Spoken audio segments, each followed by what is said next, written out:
अस्सलाम वालेकुम दोस्तों, कैसे हो आप लोग। व्लॉग विद अब्दुर्रहमान में आपका वेलकम है। तो दोस्तों आज कोई व्लॉग नहीं है, आज जुम्मा का दिन है। तुम्हारे भाई के आज हमारे मस्जिद हज़रत अब्दुर्रहमान बिन औफ में खुतबा है और इंशाल्लाह नमाज भी पढ़ेंगे। तो खुतबा हमारा नया है, ठीक है। आपने इंशाल्लाह इससे पहले नहीं सुना होगा इंशाल्लाह, तो सुने और अच्छा लगा तो अपने कीमती राय का ज़रूर इज़हार करें, ठीक है। तो चलते हैं मस्जिद में।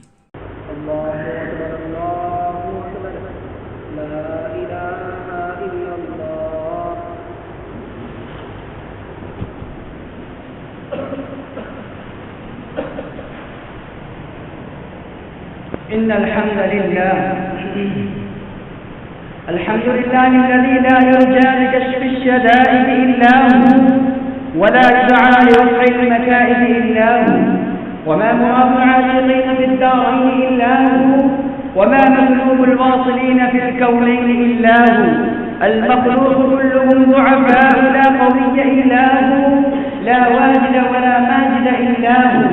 لا حافظ ولا ناصر إلا هو غافل الذنب وقابل التوب شديد العقاب في التوب لا إله إلا هو هل من خالق غير الله يرزقكم من السماء والأرض لا إله إلا هو موسى على الطور حين ناداه قال لا إله إلا هو يونس في بطن الحوت حين ناداه قال لا إله إلا هو يوسف في قعر الفيل حين ناداه قال لا إله إلا هو إبراهيم في نار الحريق حين ناداه قال لا إله إلا هو ونشهد أن لا إله إلا الله وحده لا شريك له وهو الحي لا إله إلا هو ونشهد أن سيدنا ومولانا محمدا عبده ورسوله صلى الله عليه وعلى آله وأصحابه وبارك وسلم اعلموا أن الدنيا دائرة ولذتها فانية وطاعتها باقية وحاصلها موت وآخرها موت إقراري بدل ضعيف وسفر صغير وزاد قليل وبحر عميق والنار حريق والصراط دقيق والميزان عديل والقيامة قريب والحاكم رب جليل والمنادي جبريل ويقول الجنة وعدي ويقول النار عهدي ويقول الكعبة زفاري ويقول آدم صفي الله يوم القيامة يا رب نفسي ويقول الروح نجي الله يوم القيامة يا رب نفسي ويقول إبراهيم خليل الله يوم القيامة يا رب نفسي ويقول إسماعيل ذبيح الله يوم القيامة يا رب نفسي ويقول داود خليفة الله يوم القيامة يا رب نفسي ويقول سليمان صاحب المملكة يوم القيامة يا رب نفسي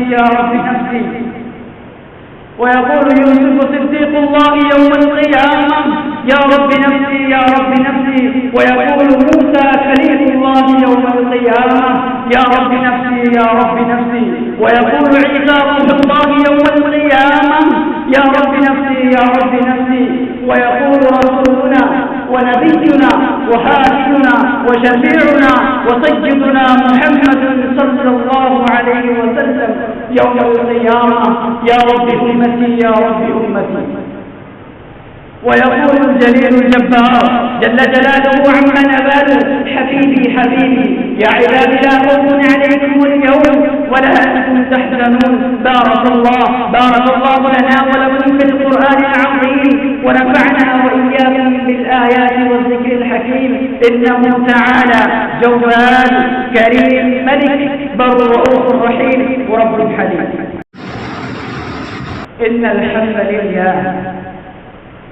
الحمد لله الذي عنده مفاتح الغيب لا يعلمها إلا هو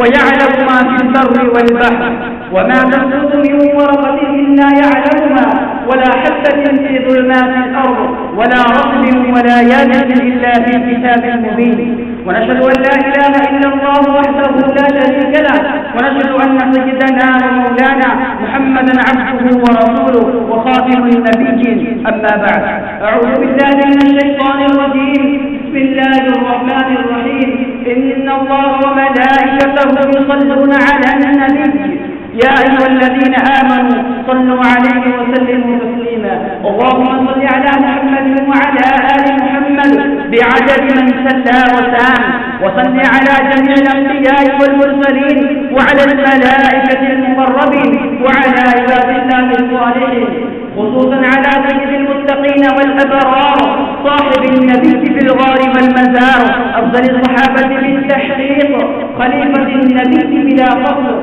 إمامنا أبي بكر الصديق رضي الله تعالى عنه وعلى الناصر بالصواب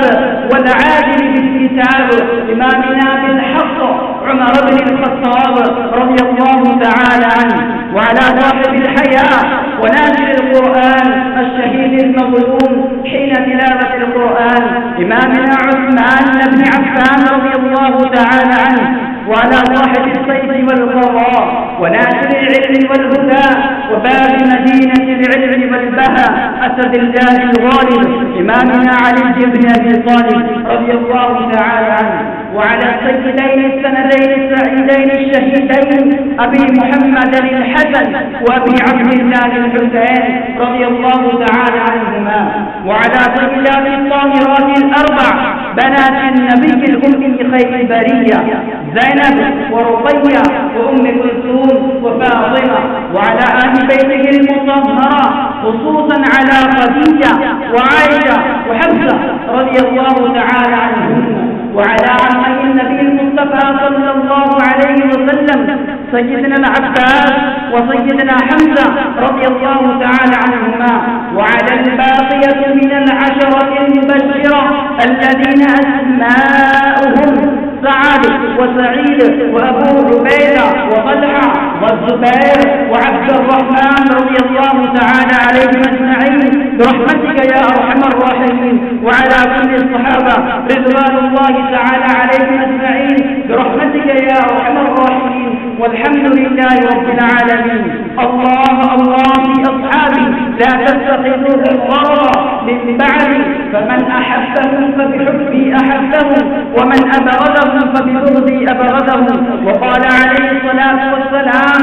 أصحابي كالنجوم بأيهم اقتديتم اهتديتم تعاهروا عباد الله رحمكم الله أعوذ بالله من الشيطان الرجيم بسم الله الرحمن الرحيم